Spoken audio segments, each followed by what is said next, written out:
chair. He got dressed up for the interview because he felt like it was something cool. You know, he wanted to really, you know, get involved and talk. And, you know, geezers like to talk, so. They're just in the middle of the conversation right now at the old folks' home. You're a smart boy, I can tell. You have confidence in yourself and intelligence. That's all a Mexican needs to make a good life for himself. It's not too good that you don't speak Spanish, but that's okay. Do you think your grandkids will speak Spanish? The old man is quiet. Will you think they are less Latino, less Mexican because of it, or will you love them just the same and teach them to be proud of their heritage anyway? Well, I suppose I won't love them less, Nacho answers, ignoring the second part of the question. How did you learn to speak English? I had to. The only way to get out of Mexico is to make money, and to make money you have to know a little English. Now I know a lot. Jacob almost forgot he had to ask about the man's goals. He thought about taking out the piece of paper that he wrote all the questions on, but decided that he shouldn't. What did you want to be when you were my age? A fisherman?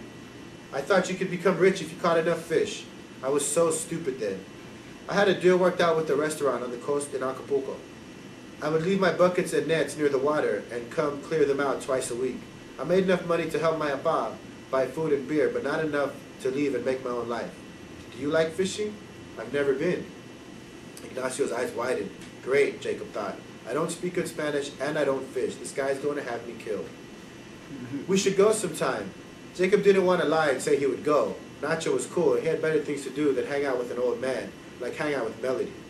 You probably have a girlfriend, eh, Joven? Ignacio asked. Yes, I do, Nacho. You can bring her. I'll ask her if she wants to come one of these days. That wasn't a lie.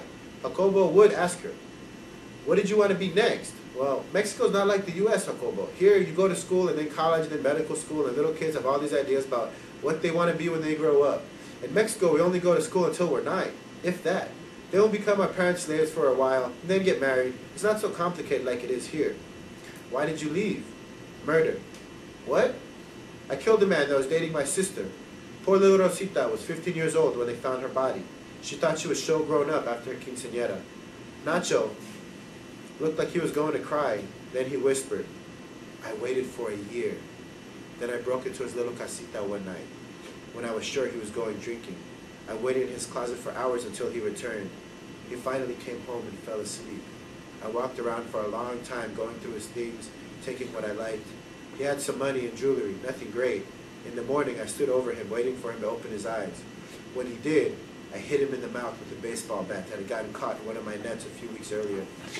He looked at me, and he knew why I had come. Jacob knew that Ignacio wasn't joking. He looked at his eyes and never looked away as he told his tale. Ignacio reached under his chair and pulled out the water bottle again and took a sip. He twisted the cap back on it when he was done and put it back under his wheelchair slowly. I left and never went back. I worked different jobs here and there. I knew a little English from working on glass-bottom boat tours and listening to gringos in bars all over Mexico. When I got here, I worked as a cook, then a carpenter. I sold yerba for a while, then perico. I didn't like selling drugs, but I made enough money to start a business installing fences. I was good. I raised a family, but I wasn't a great father or a great husband. Ignacio went to that place again, thinking of all the things he had done in his life and how funny it all was now. I was so afraid to tell anyone that I had killed that man in Mexico when I first got here. Now I can tell everyone and no one believes me. Isn't life so stupid sometimes? Yeah, life is very stupid a lot of the time. Here, let me show you. Jim, come here, I want to tell you something, Ignacio said to an old white man walking by. What? What do you want to tell me? That you have the $5 you owe me from when the Clippers beat the Lakers? No, I want to tell you that I killed a man in Mexico when I was young, Ignacio said. Jacobo couldn't believe it. Yeah, next time, write it on a $5 bill and give it to me. Then I'll believe it. Jim said, laughing and coughing at the same time as he walked away, waving his hand at Ignacio. See, I told you. What was your report supposed to be about anyways, Joven? Goals. Go! Go! Go, go, go, go! Ignacio shouted like one of those crazy soccer announcers as he spun around in his wheelchair and turned up the radio. The nurses rushed over. Ignacio, stop it. You're making everyone crazy. Quiet down, the nurse said to him. What? The kid's report is about goals. I was giving him something to write about. Have you been drinking?